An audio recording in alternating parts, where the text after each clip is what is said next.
Know Higher Calling YouTube channel.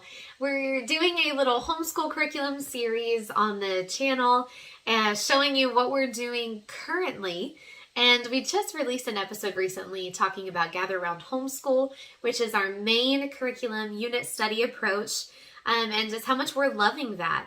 Gather Round Homeschool is very unique in many ways, but taking it to a next level, their geography units are extra special.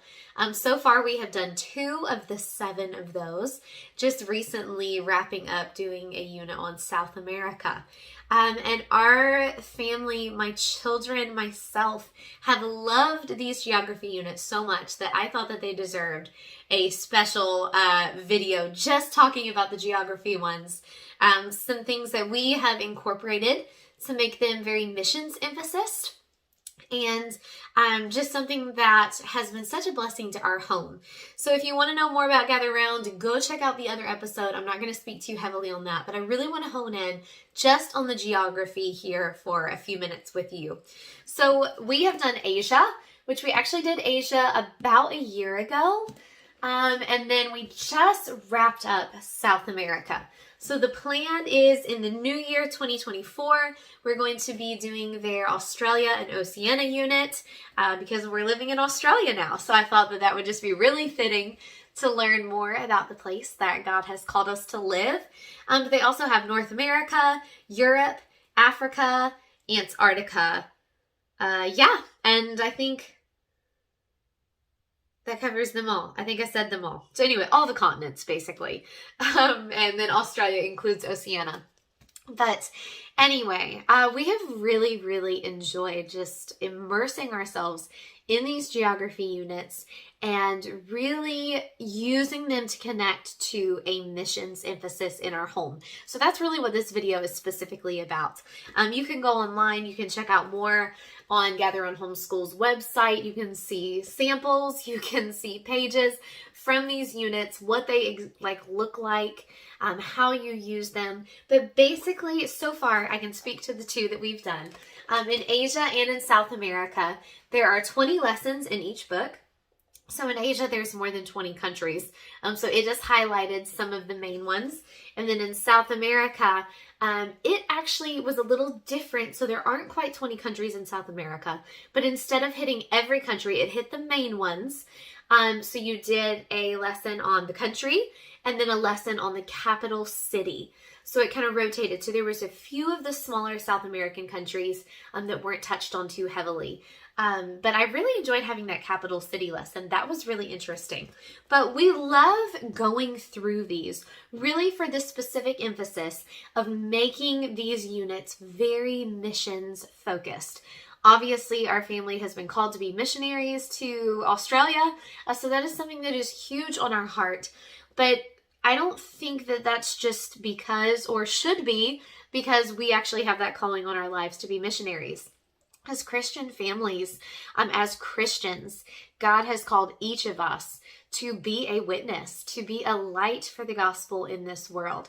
Not just like in Acts, it says not just in Jerusalem, but in Judea, in Samaria, into the uttermost parts of the world. That is a simultaneously happening thing. How can we do that? Even me now, as a missionary in Australia, this has become my Jerusalem. But how can I influence my Samaria, my Judea, my Samaria, my into the uttermost parts? And that's where we really loved using these geography units to give our kids a broad vision of the world and their part in it. And you know what? Maybe we can't go to South America. Maybe we can't go to Asia, but we can pray. We can send our prayers and we can intercede with the God who is everywhere. We can connect with missionaries that are in these places. We can pray for them in real time with real needs, asking God to work. We can learn more about these people groups and what religions have strongholds there, how Satan is keeping people in darkness. And that's what I want to talk about in this video. So how do we take these geography units and beef them up to really make them missionary units, make these mission units in our home? So the first way is by bringing in some read alouds. So I love the Christian Heroes Then and Now series. We're working on building our collection.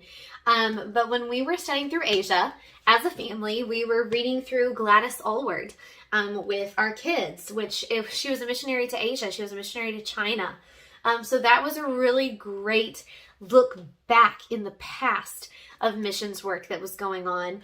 And then we had Elizabeth Elliot for South America, learning about Jim Elliot and the other men who were martyred for their faith, and how Elizabeth continued to serve in that place even after her husband's death. So we loved bringing in those read-alouds. Of course, you can go to the library. You can find all kinds of picture books and, world encyclopedias and all of that to really enhance this immersive experience into the continent that you're studying. Another thing that we really like is Gather Round Homeschool on their website, and they have an app where you can go and find unit resources. So for every unit, for every lesson, they will have YouTube video suggestions, websites, crafts that you can do. And we really love the YouTube section for these geography ones specifically, because just thanks to modern day technology, you can almost go, you can go anywhere in the world really, from your living room couch. So it was great to incorporate some of these National Geographic videos, some of these documentaries. We watched some videos of people like going around to street vendors tasting food in these different countries. So no, we weren't eating the food. We weren't seeing the places, which often we were kind of like, oh, I'm so bummed. I want to go check out Argentina now. But we could experience it through that medium, which was great. We really loved bringing that in, and it really helped connect the kids' minds and eyes to what we're reading, to something that they're seeing and actually lived out. Another thing that we really enjoy is Gather Round has a recipe book for every one of their geography units. So we don't make all of the recipes, but we pick out some that we think that we'll enjoy, and we cook those during our, 4, 5, 6 weeks that we are studying this geography unit, so we can experience that. You can also go out to restaurants. We've done that some.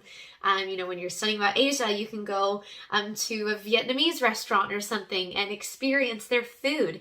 Any way that we can try to get our family to have a deeper experience of that land and that culture, we try to do it.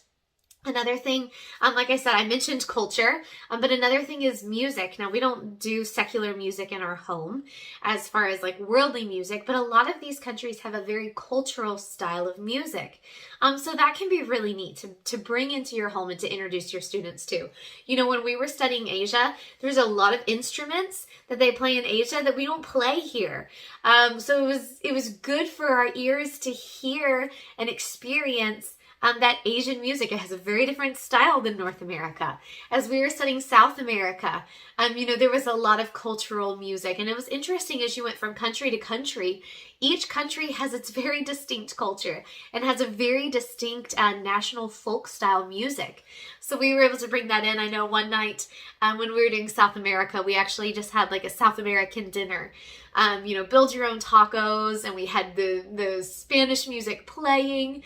And it was just a fun evening of kind of celebrating all that we had been learning. So that was a really unique experience. So those are just some different ways that you can really open up your kids' senses and their palettes to these different things, correlating with these different continents.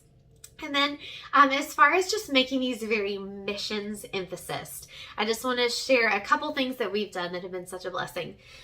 So the first one is to find missionaries to pray for that are in that continent. Now, I know that we have just been blessed to know many missionaries, being on the deputation trail, being missionaries ourselves. We have no shortage of missionaries to pray for all over the world. If you are trying to study a continent and you don't know a missionary that's serving there, feel free to reach out to me. You can reach out to me on Instagram. You can send me an email.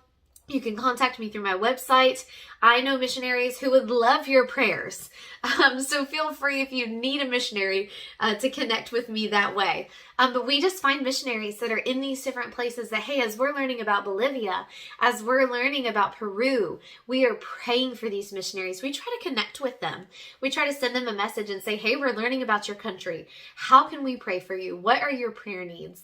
Is there anything that we can pray for in regards to your ministry or to the people there?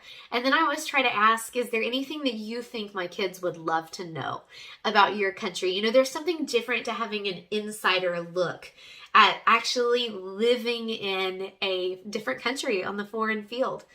So that's been neat to be able to get that insider look perspective and share some different fun facts and interesting information with my children. We've had some missionaries send us videos of their children singing a song in the language of their country, just different things like that. And it's always so neat to connect with real life people that are in a place that we're learning about and to be able to pray for them. So that's been a great thing. Another thing is to learn about the different people groups. We have been using this resource, Windows on the World, to help us learn more about countries, about people groups in those countries, what the people believe, what are some of the hurdles to them coming to accept the gospel. Because in a lot of cultures and a lot of places around the world, you have to completely reject pretty much everything about your past and your identity and your family to accept Christ, because the religion is so steeped in the cultural norms. So it's been interesting to expose my kids to that reality, that there are a lot of people around the world who, when they choose to follow Christ, they are literally, as he says, taking up that cross and putting themselves in danger, but seeing that they still deem it worth it. They still deem him worthy, and worthy he is. I love showing my children that not everybody gets to live in a first world land of blessings where we have religious freedom.